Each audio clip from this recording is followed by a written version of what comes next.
Changamoto ya Simba ni uongozi ambaye ni wa Mangungu. Mangungu amekuwa baridi, Mangungu amekuwa mjeuri. Na kwa hali hii inayoendelea kabla ya Simba, mimi watu niwaambie kwamba sioni Simba kama inashinda mchezo wa leo. Sawa? Na hii kwa sababu ni kweli tumeangalia mchezo wa leo, Simba tunaenda kutoa sare. Sasa tutashinda mechi ipi sisi Simba, jamani maskini ya Mungu? Tutashinda lipi? Tutashinda ipi mechi? Leo hii Simba tunacheza michezo minne kwa ubingwa. Tunapata pointi moja, alafu viongozi na mashabiki tumekaa kimya. Mimi kama malaika wa Simba, mwanzo watu niwaambia, sawa, Simba palipofikia sasa hivi kama mashabiki wa Simba, ni mimi mashabiki wa Simba, tunaomba tushikamane kwa pamoja. Na mashabiki wanishike mkono, waniunge mkono, mashabiki wote nchi mzima. Hii ni moja tu, mechi inayofuata ya Simba Sports Club. Mashabiki wote tugome kuingia uwanjani. Hakuna njia nyingine. Wallahi tunakwambieni. Mashabiki wote wa Simba? Laiti kama mashabiki wa Simba wakinisikiliza vizuri, lengo langu nini? Simba ipo kwenye shimo. Hakuna kuweza kuinasua zidi ya sisi mashabiki. Wale wanachama wote Mangungu amoi. Na hiyo ndio njia pekee kuweza kuifanya Simba isiweze kufanya kuteketea, ila tukiendelea kuingia uwanjani tutateseka, tutafungwa na mwezi wa 3, nafikiri tarehe 3. Tunacheza na Yanga Afrika. Kwa hali kama hii tunaona kabisa tunaenda kuoga mvua za magoli. Wallahi nawaambieni, kwa hali kama hii tunaenda kuoga mvua za magoli. Si kama Simba amecheza mpira mzuri leo. Mpira upi mzuri? Tumecheza Simba mpira upi? Tumecheza mpira dakika 37. Sawa? Tumecheza mpira. Baada hapo tukapiga bahati tukapata magoli mawili. Sawa? Lakini mpaka dakika 60 Simba tunaongoza goli 2. Dakika 60 mpaka dakika 82 Simba ni 2-2. Jamani, hii Simba imekuwa ni hivi? Simba imekuwa ni hivi? Mimi niwaeleze jamani, ifike pahala lazima tuelezane ukweli. Simba hii na kuna Simba hii tusipoweza kuinuka mashabiki wote na Simba, lazima Simba tutafungwa mpaka tuseme. Tutafungwa mpaka Yesu anasema arudi, ndipo Simba tutaacha kufungwa. Nini kinaitafuna Simba mbali na uongozi sasa? Pengine ni wachezaji kutokujituma au la? Katika klabu yote duniani ukiona wachezaji hawajitumi, maana yake kuna shida. Labda posho, mishahara, sawa, imekuwa ni hakuna. Haiza hiyo timu inapita ukame mkubwa. Je, utawala una shida gani? Kuna engo mbili tu, mchezaji kama ajitumi, posho, mshahara pamoja na utawala. Bas. Kwa sababu Simba tumefanya usajili mpya. Tumewaingiza wachezaji ngapi? 6 kama sikosei. Sawa? Tumewafuza wachezaji ngapi? Almost 7. Kwa nini kila msimu?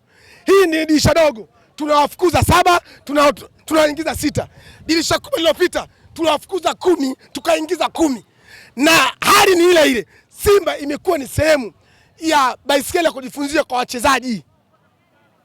Kama Kratos Chama ambaye amezunguka huko mpaka timu ndogo kama Singida Black Stars hana namba. Klabu ya Simba Kratos Chama anakuja anacheza dakika 90. Jamani, lakini akacheza vizuri.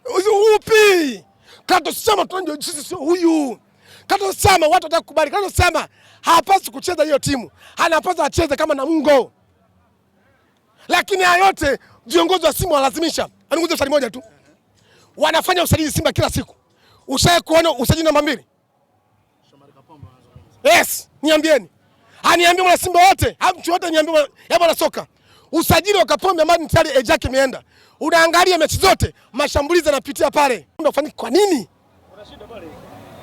Yaani mimi mtu wote wa mpira aje kuniambia hapa. Anipe kigezo kwa nini usajili namba 2 ufanyike? Kwa nini? Njoo jibu. Nitoe majibu. Nasema hivi, viongozi wa Simba waache ushikaji. Kama tunataka kwenda mbele, yani waache ushikaji. Wakati Mohamed Hussein anaondoka, kama waliridhia, alitakiwa aondoke na Kapombe. Yes. Unless otherwise walitakiwa walete mtu ambaye atampa changamoto Kapombe. Yes. Kapombe huyu alikuwa anashirikiana na Chef Fondo Maloni kuchomesha Simba. Yes. Mwaka jana, nyiwe wenyewe mnajua. Alikuwa asipochomesha Kapombe, anachomesha Chef Fondo Maloni. Leo hii Maloni kaondoka Simba. Mbona kule alikuwa achomeshi? Mbona timu ya taifa achomeshi? Kwa nini alikuwa anachomesha? Kuna viongozi wanaoelekeza hawa wachezaji wao wanachomesha. Leo tunaongoza goli 2. Kiungo wetu ambaye katoka kupewa kadi nyekundu wapi? Mali. Leo karudi anatoa assist kwa forward afunge. Mbona haya mambo hayatoki kwa ndugu zetu? Kule upande wa pili ukifanya vile unafukuzwa siku hiyo hiyo. Sasa wewe jiulize. Wewe siku ya nyuma ulikuwa na Tadei Lwanga, ulikuwa na James Kotei, ulikuwa na Jonas Mkude. Ulikuwa una uwezo wa kushinda goli moja dhidi ya Al Ahly wale National Al Ahly. Hapa unashinda goli moja. tumeshinda goli moja la Lucy Mixon, tumeshinda goli moja la Medi Kagere. Tumeshikilia bomba hawajarudisha. Leo hii tunaongoza goli 2, goli zote zinarudi. Unakuwa una wachezaji average, wachezaji wa kawaida kabisa ambao hatuwezi kwenda mbele kama hatuna viungo imara. Leo hii kiungo mgumu ni Yusuf Kagoma tu. Wale wachezaji wengine wametoka nje, wale viungo nazungumzia, wale wa kukaba wale.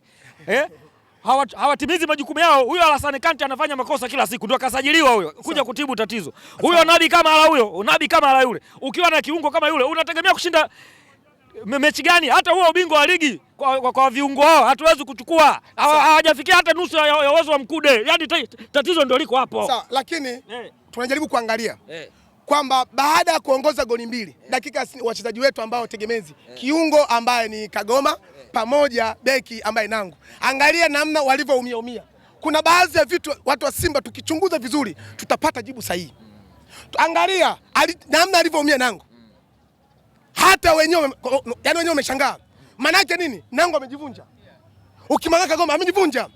Ina maana hapa kuna shida. Yaani klabu ya Simba watu wataki ostake, kuna shida. Na hii shida hakuna watu wengine kuweza kuitatua shida hii. Ni zaidi ya wanachama wa Simba Sports Club. Hakuna njia nyingine. Kibu huyu sio Kibu yule. Wote tunamfahamu Kibu. Didier Drogba Kibu. Panzu huyu sio Mpanzu yule. Kuna shida, watu wanagoma goma.